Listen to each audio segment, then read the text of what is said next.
Le trend. Ne pas manger de viande, c'est tendance. Mais pour les végétaliens, ce n'est pas suffisant.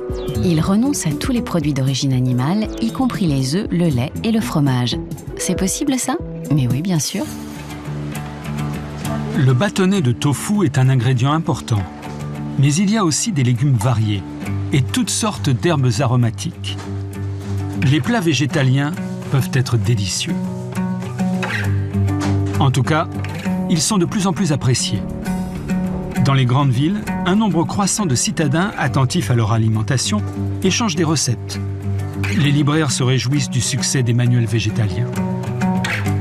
À la Kulturkaufhaus Dussmann de Berlin, la série du célèbre cuisinier Attila Hildmann était en tête des ventes.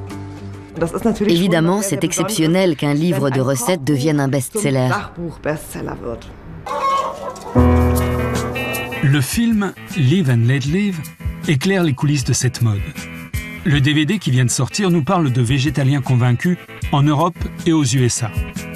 Parmi eux, un activiste qui libère les poulets élevés en batterie et un couple qui s'occupe d'animaux qui ont échappé à l'abattoir. Ils mènent cette vie pour des raisons éthiques, car la consommation de ces produits implique la souffrance et la mort. Et cela vaut aussi pour les œufs et les laitages.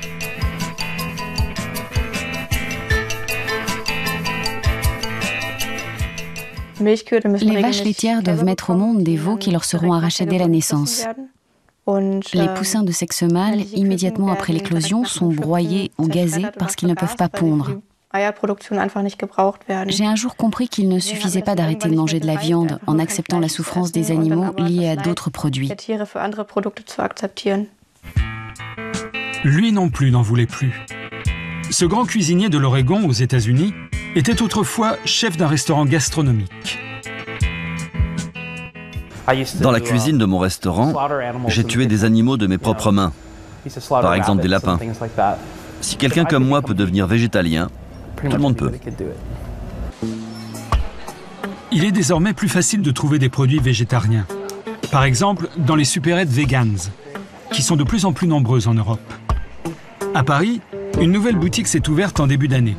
On y trouve des produits à base de soja, du beurre végétal, des côtelettes à base de protéines de blé.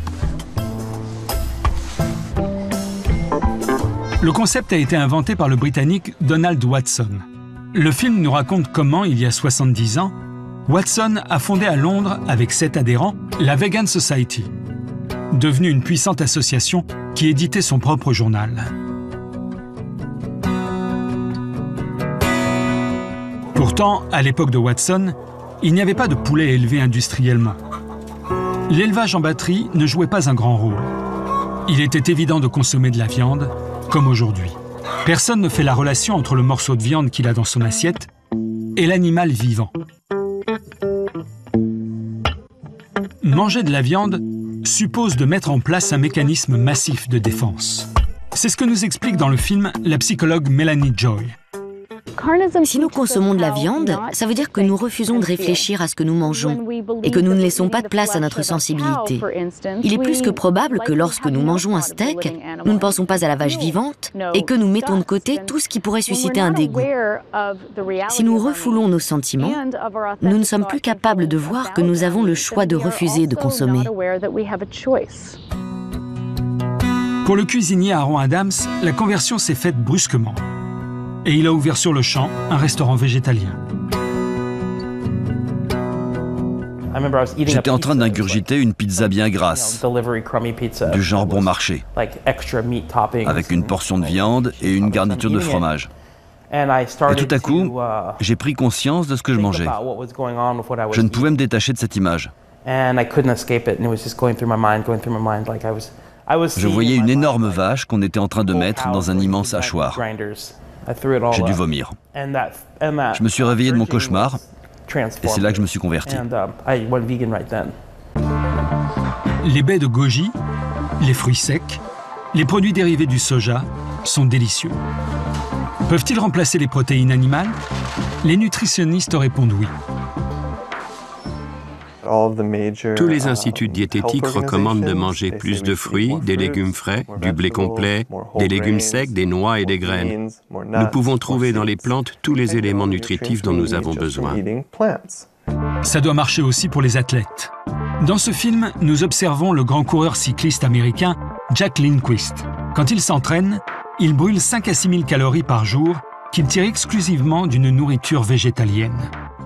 Tout le monde me demande comment, en tant qu'athlète, je reçois les protéines suffisantes pour courir.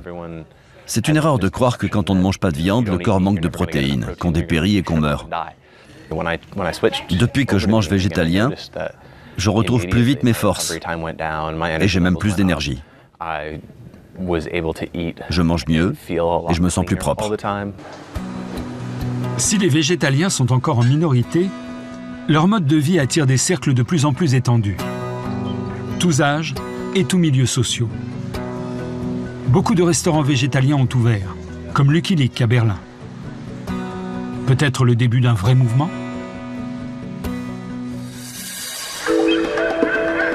Musique.